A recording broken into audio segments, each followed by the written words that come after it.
The review of Demonte colony 2 9 years back వచ్చింది భయ్య Demonte colony part 1. ఇప్పుడు దానికి సీక్వెల్ గా ఆఫ్టర్ 9 years తర్వాత ఈ డిమాంటీ కాలనీ 2. సో సినిమా ఎలా ఉంది ఏంటనేది రివ్యూలోకి వెళ్ళే ముందు నాది ఒక స్మార్ట్ గా చూడండి, లైక్ చేయండి, సబ్స్క్రైబ్ చేసుకోండి. స్టోరీ ప్లాట్ ని నేను రివీల్ చేయను, ఆల్రెడీ పార్ట్ 1 చూసిన వాళ్ళకి తెలుసు స్టోరీ ఏంటనేది. సినిమాలో ప్లస్ అండ్ మైనస్ మాట్లాడుకుందాం. హీరో యాక్టింగ్ భయ్య, అరుణిది పెర్ఫార్మెన్స్ బాగుంది భయ్య.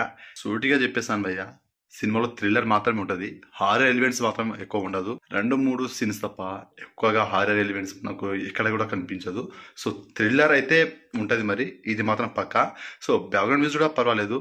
అయితే పార్ట్ 1 కి మించి అయితే లేదు భయ్య. పార్ట్ 1 అయితే గోల్డ్ భయ్య.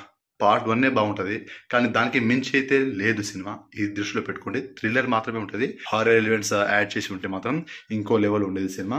సో ఒకసారి అయితే చూడొచ్చు, ఎక్కువగా ఎక్స్పెక్టేషన్ పెట్టుకుని వెళ్తే మాత్రం పక్కా డిసప్పాయింట్ అవుతారు.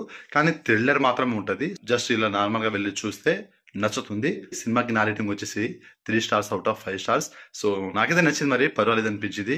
సినిమా చూశాక మీకు ఇలా మీద కామెంట్ చేయండి. సో ఇది మరి నా రివ్యూ కనుక మీకు నచ్చినట్లయితే వీడియో లైక్ చేయండి, షేర్ చేయండి, సబ్స్క్రైబ్ చేసుకోండి.